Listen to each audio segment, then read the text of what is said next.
The guard's words were cold. "Your name isn't on the list." I saw my mother and sister watching and laughing as I was turned away from the wedding. I left in silence, but the very next day, they were on my doorstep, in tears and begging for my help. The reason was something I never, in a million years, could have seen coming. For years, a quiet chasm separated my life from that of my family. My father's passing had left my mother, Patricia, and my sister, Caitlin, in the cavernous mansion he'd built in a prestigious Westchester County neighborhood. My own life was a world away, a sanctuary of my own making in a high-rise apartment on Manhattan's Upper East Side. It was a modest space, yet its floor-to-ceiling windows offered a daily, breathtaking panorama of Central Park's sprawling greenery.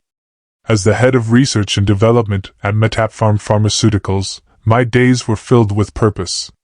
I led a dedicated team on a multi-million-dollar cancer drug development project, a collaborative effort with the brilliant minds at Mayo Clinic and Johns Hopkins Hospital. The work was demanding but deeply fulfilling. On weekends, I found solace volunteering at St. Mary's Senior Center, where the gentle conversations with the residents brought me a sense of peace. This tranquil existence was shattered when my sister's online persona exploded into a phenomenon. Under the handle, Caitlin Luxury Life, she curated a glossy, envy-inducing feed of her lavish world.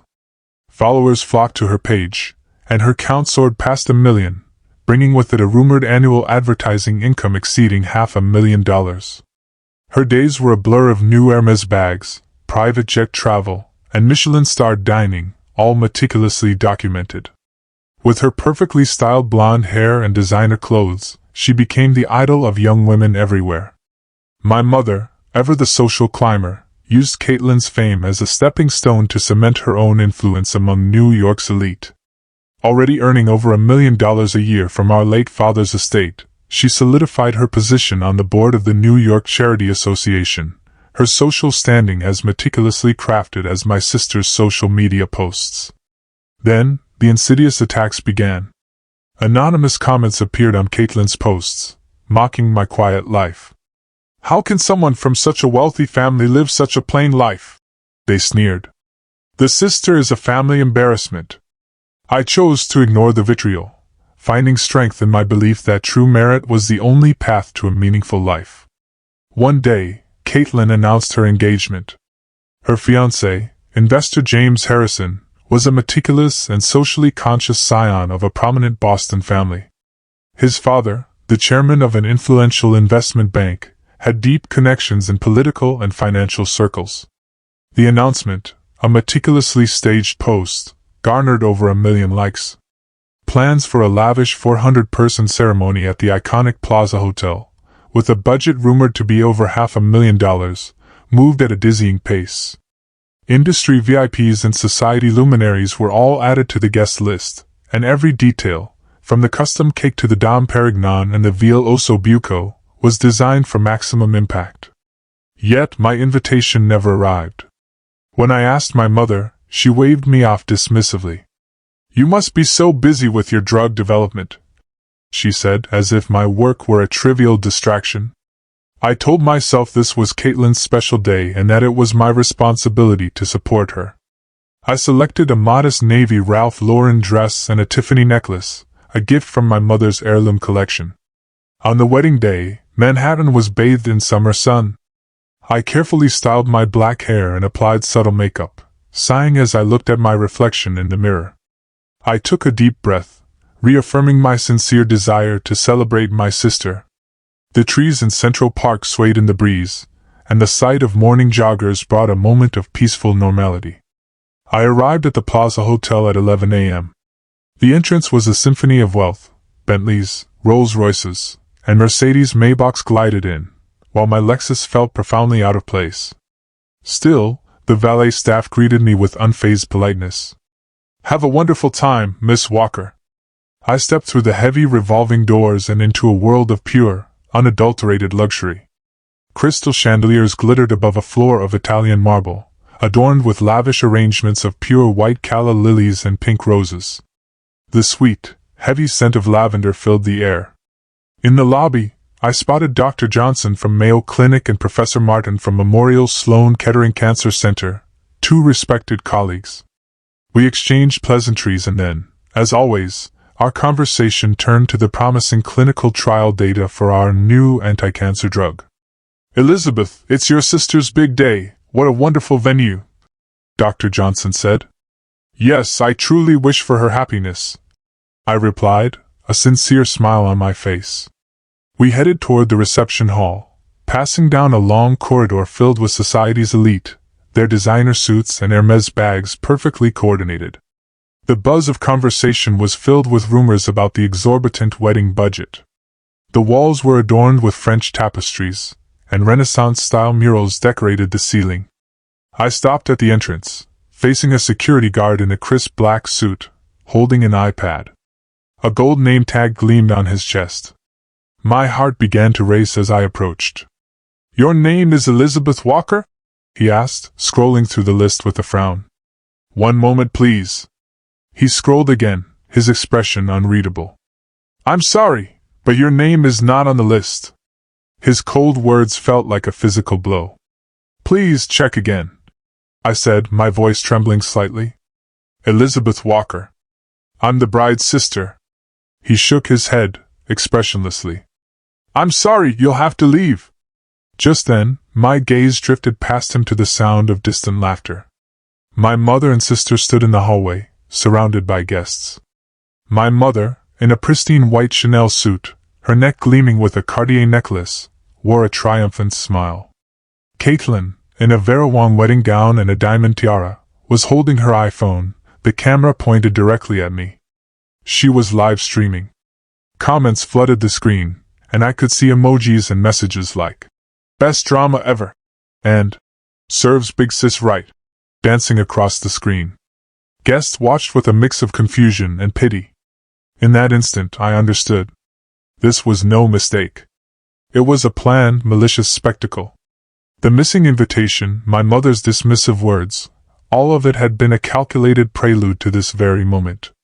I turned and walked away, back through the glittering lobby. Dr. Johnson called my name, but I simply returned a small, unbroken smile and kept walking. When I retrieved my car from the valet, the young attendant's earlier bright smile was gone, replaced by a look of apology. "Take care," he said softly. I nodded and drove away from the imposing figure of the plaza, which now felt less like a fairy tale and more like a mausoleum for my family. The skyline of Manhattan looked colder than usual. My phone buzzed ceaselessly with notifications from Caitlin's live stream. I turned it off and put it in my bag, letting out a deep sigh as I headed home through the city's chaotic hum. Back in my apartment, a storm was already raging online. The hashtag Walker family scandal was trending, and angry comments poured in from Caitlin's viewers. The video had reached James Harrison's family in Boston, and the Harrisons were furious. Protests came from the pharmaceutical industry VIPs who had been invited, and my research partners at Mayo Clinic and Johns Hopkins Hospital began to make inquiries. The wedding venue, once a scene of festive opulence, fell into disarray as more than half the guests began to leave. As expected, the news arrived swiftly. James Harrison announced the cancellation of the ceremony. "I cannot marry into such a family," he stated calmly, his words echoing through the now silent ballroom. Caitlin let out a hysterical scream. My mother fainted, her pearl necklace scattering across the marble floor. The venue descended into chaos as the media swarmed in. That evening, the intercom in my apartment buzzed. On the monitor, I saw the tear-stained faces of my mother and sister. My mother's Chanel suit was wrinkled, and Caitlin's wedding dress was smudged with mud. "Elizabeth, please help us." My mother's voice trembled. Through the security camera, I watched them prostrate themselves at my door, their once impeccable designer clothes now evoking only pity. "Please open up. We'll explain everything." Caitlin's voice was strained. Her social media stream had ended, but her phone showed a torrent of negative comments. Her follower count was plummeting, and advertising sponsors were terminating her contracts. I sat on my sofa, calmly sipping tea, watching the sun set over Manhattan. The intercom rang again and again, their desperate cries growing more frantic. The backlash was accelerating, and major media outlets were picking up the story. The final nail in the coffin came when the Plaza Hotel's security footage leaked. The video, showing me being denied entry while my mother and sister laughed and filmed, instantly went viral. A new wave of outrage swept through social media.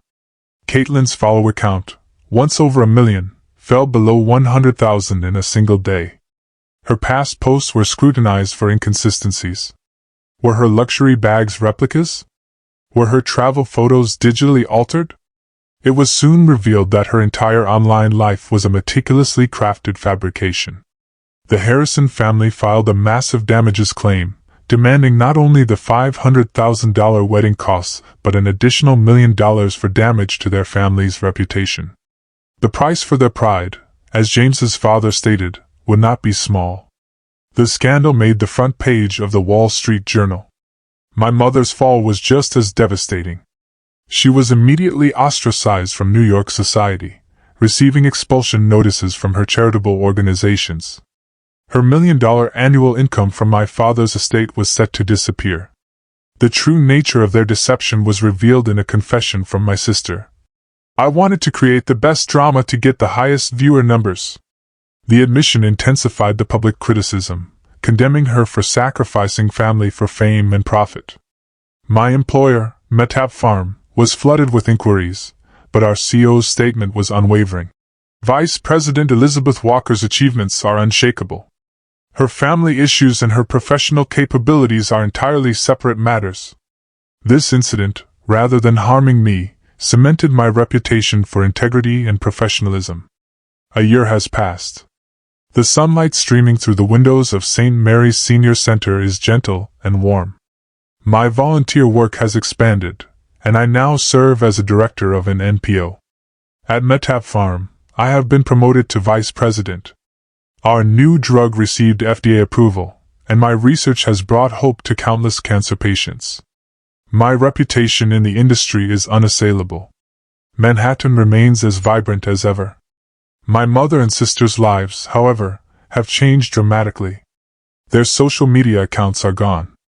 They were forced to sell the mansion to pay off their damages and now live in a small suburban apartment. Just once, I received a message from my mother asking to talk, but I didn't reply. That was my choice. I decided to live looking forward, not imprisoned by the past. The events of that wedding day, once a source of pain, now feel like a turning point that brought new meaning to my life.